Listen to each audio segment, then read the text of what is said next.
Luisa María Calderón Hinojosa por el Grupo Parlamentario del Partido Acción Nacional. En uso de la voz, la senadora Calderón Hinojosa.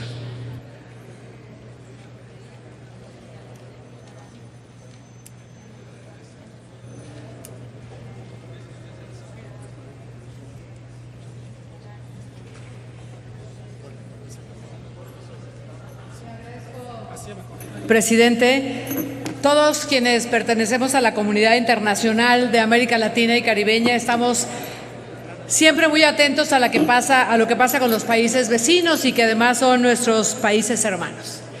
Y en ese sentido yo querría decir que los derechos humanos no son un asunto reservado a la jurisdicción de cada estado.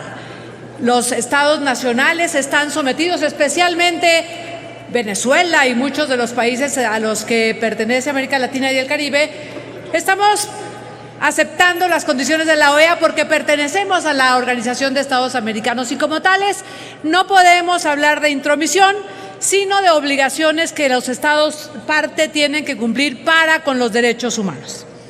En Venezuela no hay estabilidad económica.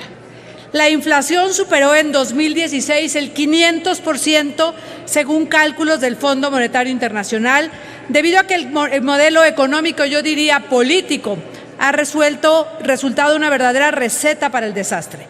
Hay pocos productos a la venta y muchos billetes para comprarlos.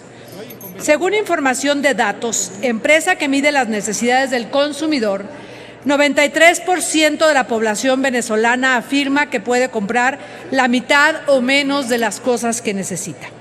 En el hermano país sudamericano escasean la harina, el papel higiénico, el azúcar, la leche, la carne de pollo y de res, así como el queso. Es decir, los venezolanos no cuentan con los productos de la canasta básica elementales para que una familia se alimente de forma correcta. La escasez de medicamentos atenta contra el bienestar del pueblo de Venezuela.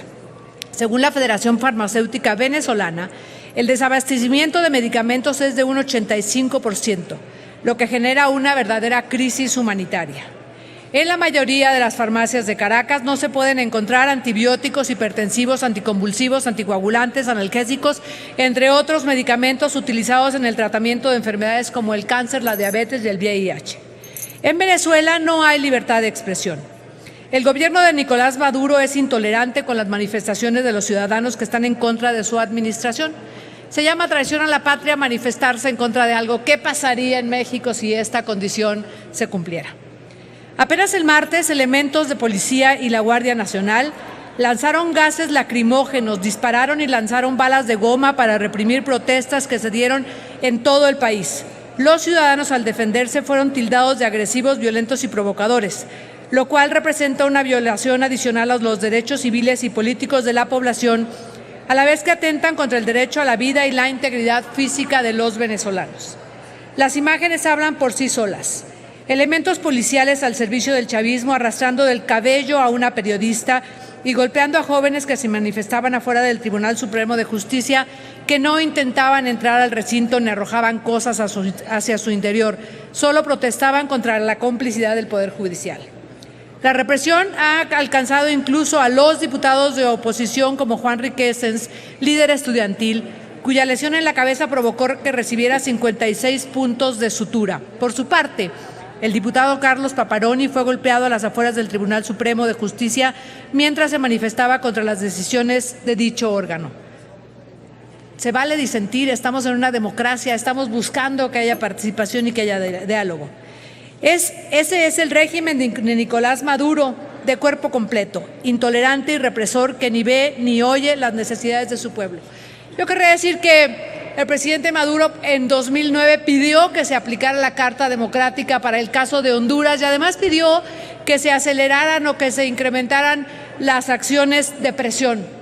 Y también traigo a la memoria un hecho reciente. El pasado domingo 2 de abril hubo en Ecuador elecciones.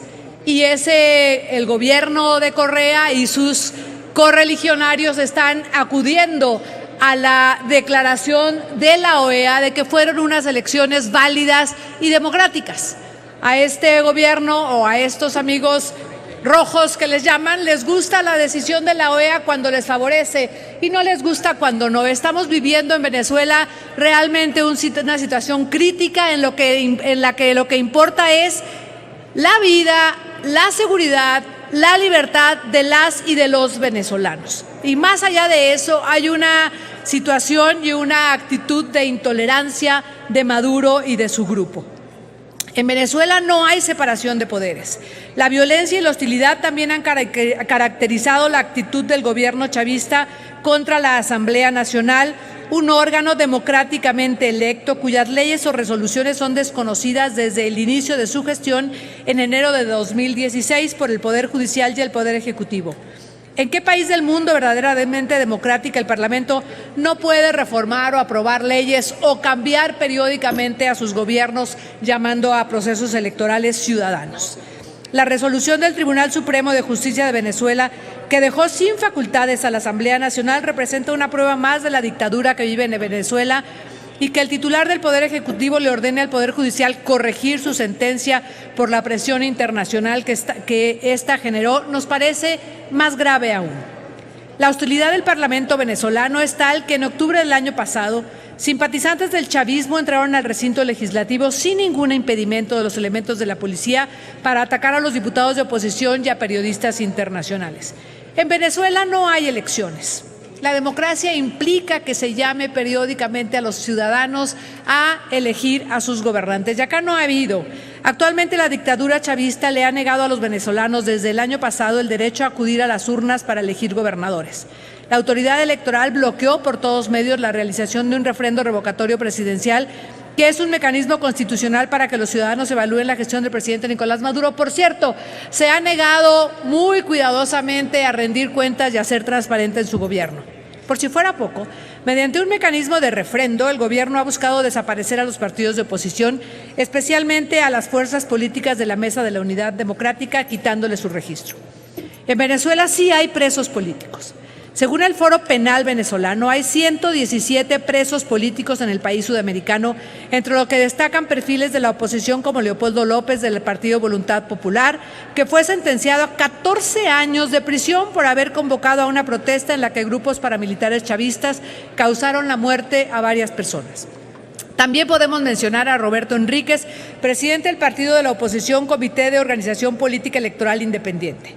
Otro ejemplo es el diputado Gilbert Caro, detenido en violación a su inmunidad parlamentaria y que está preso en una cárcel militar, caso que ha anunciado la organización no gubernamental Amnistía Internacional, o como Stacy Escalona Mendoza, militante del Partido Voluntad Popular, quien reside en Suiza y que ingresó a Venezuela en diciembre pasado. Fue detenida por órdenes de un tribunal militar que la acusan de delitos que podrían costarle una pena de entre 15 y 20 años de prisión. Es innegable que el gobierno de Venezuela no quiere dialogar. En ese sentido, hemos seguido con mucho interés el debate en el seno de la Organización de los Estados Americanos y consideramos que el doctor Luis Almagro, secretario general de la OEA, ha dado en cada sesión en que se discute el tema de Venezuela una gran lucha en favor de la democracia en la región. Reconocemos también la actuación del representante de México ante la Organización de Estados Americanos, Luis Alfonso de Alba Góngora. Pero lamentamos que la actitud hostil del representante de Venezuela, incluso de la canciller venezolana, que han descalificado al gobierno mexicano y a sus representantes.